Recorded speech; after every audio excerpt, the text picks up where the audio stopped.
Samit Chavan is with us on the show. We also have Manas Jaiswal to track the technicals. Samit, let's start off with the index. Where do you think we're headed given that consolidation seems to have set in today? Good afternoon to both of you. Yes, Nifty has already rallied more than 1300 points in last 3 months without giving any major correction, and Nifty has been maintaining its high top high bottom formation. Yes, 9300 seems to be an immediate hurdle, but we believe that looking at the weekly monthly chart, it's a matter of time Nifty would surpass these levels and would head much higher from current level. Since last couple of days, yes, we have been witnessing some profit booking at high level, but Nifty has already rallied quite a lot, so it is quite evident to have such kind of corrective moves within a strong uptrend. So as long as 9020 remains unbroken on a closing basis, the structure remains strong and there is no reason to worry for. So any dip toward 9116, 9100 is likely to get bought into. So we would maintain our optimistic stance on the market as long as the directional call is concerned, and sooner or later we expect Nifty to move towards 9400, 9500, which would be a near-term target.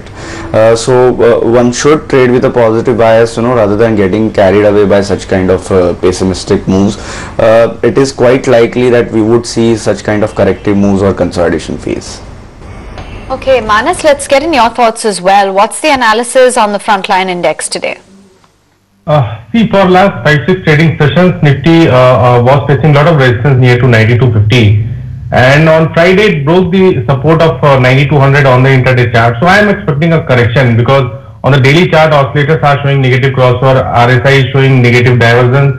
So I am expecting a correction. In this correction, Nifty can test its 61.80% retracement level of its entire rally from 9024 to 9273. So if you are a trader, then definitely you can go short on Nifty at current levels. You can keep the stop loss level 9226 to 9226, and the possible target comes near to 9120, and I think Nifty can test 9120 next 1 or 2 trading sessions. Let's talk stocks then. Manas, what's on your stock specific list? First is a sell call on Indiabulls Housing Finance, where last week stock made a bearish engulfing pattern and today it broke the support of 950. So I am expecting further downside in Indiabulls Housing Finance. The possible target comes near to 885, which is its 50-day moving average. So here one can go short with a stop loss of 956. Second call is a sell call on Shriram Transport, where stock was facing a lot of resistance near to 1100, 1110 for last 4-5 trading sessions, and today it broke the support of 1085. So I think stock can correct a little bit more. The possible target comes near to 1020. So here one can go short with a stop loss of 1105. What's on your stock list?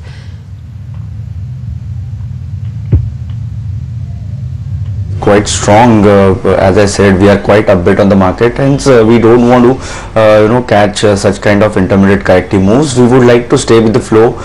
We have 2 recommendations, both would be on the long side.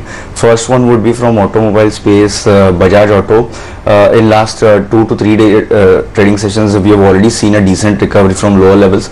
So 2750 seems to be a very strong support as far as directional view is concerned, and hence we would like to go long at level. Also 2748 would be a very good support level, so we would keep it as a stop loss, and we expect this stock to move towards 3030 over the next couple of weeks. Our other buy call would be on Ambuja Cements. A couple of days back, couple of trading sessions back, we witnessed a decent price volume breakout from hurdle of 240 on a closing basis. Since last couple of days, we have already witnessed some consolidation, but this consolidation can be treated as a very good buying opportunity, and we expect this stock to move towards 255 over the next few sessions.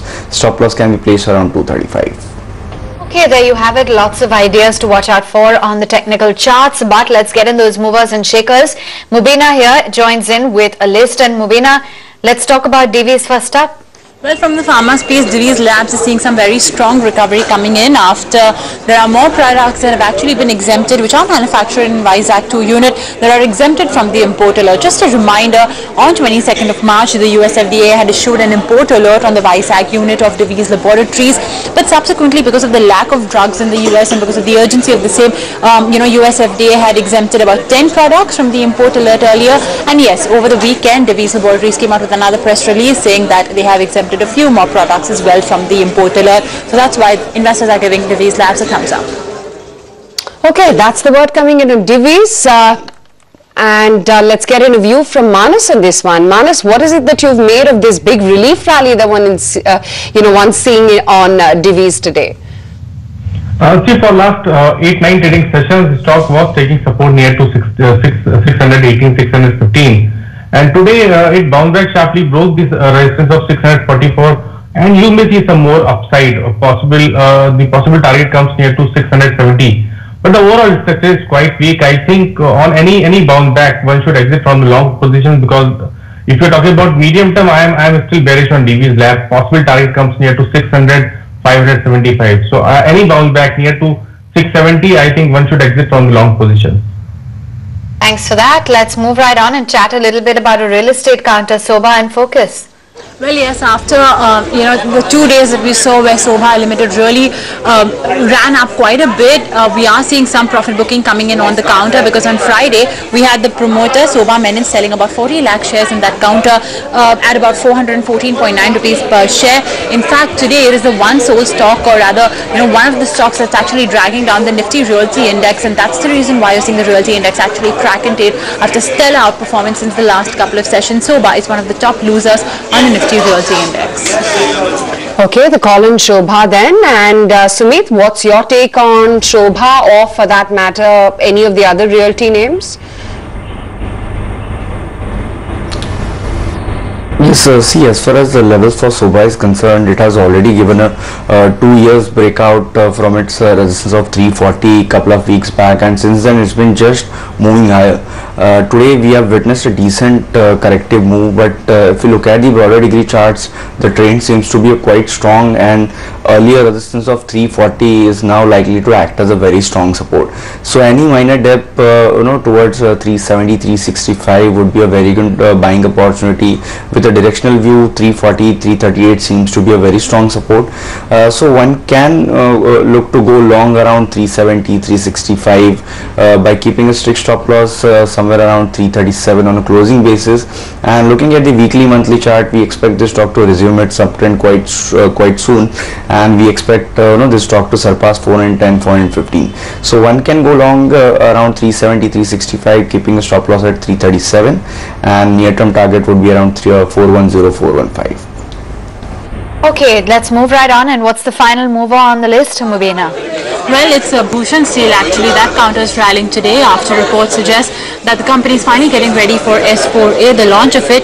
In fact, they're saying that the company has already submitted the final proposal to the banks.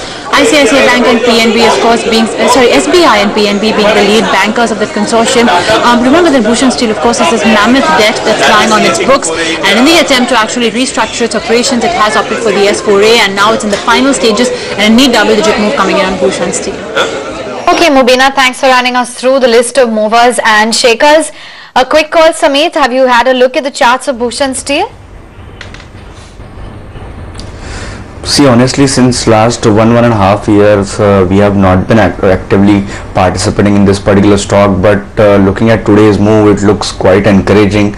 After a long consolidation, it has given a good price volume breakout from a flat pattern, so that is quite encouraging, and at least in the near term we expect this stock to continue its support trend.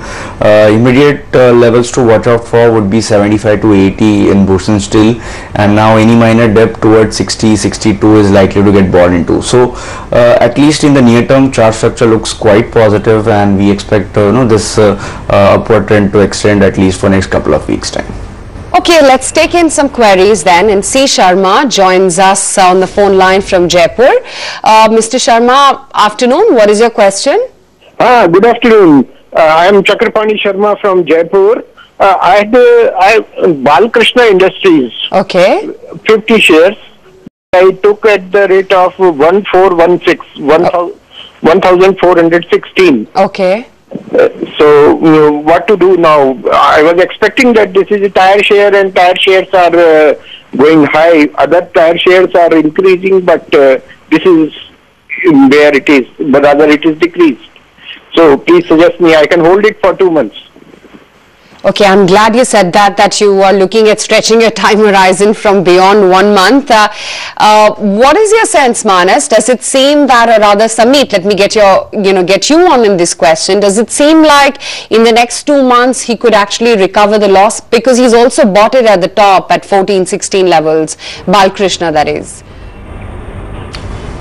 See, if we remove last couple of weeks consolidation phase, look at what this particular stock has done in last 12 months. It has given more than twofold returns since March 2016. So trend seems to be a very strong, and clearly this is a consolidation phase that this particular stock is undergoing. But we would believe that trend is quite strong, and it is trading around its strong support zone, at least in the near term. 1370, 1375 seems to be a very strong support. The only missing part is volume activity. Volume activity has been quite low since last couple of weeks. That's the reason we are seeing this consolidation. But we believe that one should stay put in this particular stock. 1370 seems to be a very strong support. So he can hold by keeping a strict stop loss at 1370 on a closing basis. And once this stock surpasses 1415, 1420 on a closing basis, he could see resumption of uptrend, and in that case he could see higher levels of 1450, 1480. So he can hold, keeping a stop loss around 1370 on a closing basis, and once the stock surpasses 1420, yes, he can expect much higher returns. Okay, that's the view coming in. Hope you've taken note of the advice. Next up, we have a query coming in on TCS. Kiran Kamdar is with us on the phone line from Rajkot with a question on this stock. Kiran, welcome to the show. Tell us about your holding. Yes, I am holding since it's TCS public issue, and I purchased at 800. Actually, I have been allotted through initial public offer. Okay, so what do you want to know now? I want to know that I should hold or sell it at the present market rate. Well, great going. Congratulations on this one. Let's find out if there's more money to be made here. Samit, what's the advice? Stay put? Obviously, it is glad to see that he has been holding since last many years, and still he wants to hold it. Clearly this has been outperforming stock within this IT space, and the level at he has entered at it is quite cheap, so he can maintain his position. The only thing is, since last 6 to 8 months the entire IT space has been undergoing some corrective or consolidation phase, but this is a matter of time. If he has a longer term horizon, definitely he can hold on. If he wants to keep a stop loss, then at least in the near term we see a strong support around 2350. So 2340 can be kept as a stop loss on a closing basis, and he can maintain his position. Once the stock resumes its uptrend, we can see the stock moving much higher. 2600 would be a near term level, and once the stock surpasses 2600, you could see a room to move towards 2700, 2750. Okay, let's get in another query in then, and Jitendra Narang, he joins us on the phone line from Mumbai itself. Mr. Narang, hi, afternoon. What is your question? I believe you'd like us to help you out on L&T. Yeah, madam, good afternoon. I wanted to know, I am holding 450 shares of L&T. My average purchase price is 1021. Okay. And I would like to know whether I should hold or I should sell. And I can still buy more shares also. So I wanted to know both options. Okay, well, let me tell you that it's a sizable profit, A, that you're sitting on, and B, most fundamental experts as well are betting quite big on L&T. They are pinning their hopes high on the economic recovery, and names like L&T, which is one of the largest conglomerate of its kinds that India has amongst the listed space, it's bound to actually do very well. And we've seen some emergence or outperformance in the stock already come by all of last week. But Manas, what is your sense on the prospects of L&T on the charts in the next year to come? See, stock has already given a good move from the level of 1325 to 1700. So you can see some correction. I am expecting a small correction where L&T can go down and test 1600, 1625. But on the long-term charts, definitely the stock is still looking very strong, and I am expecting a target of around 1875, 1900 in next 6 to 8 months time. So, and any correction near to 1600, that would be a great buying opportunity, especially till stocks trading above 1500. I think any correction is a great buying opportunity. Okay, thanks very much, gentlemen, for joining in on the show and giving us advice. So there is money to be made in L&T. Hope we got that question of yours answered. We'll take a quick break right here on Riding the Bull. Come right back as we get you those wealth creation ideas.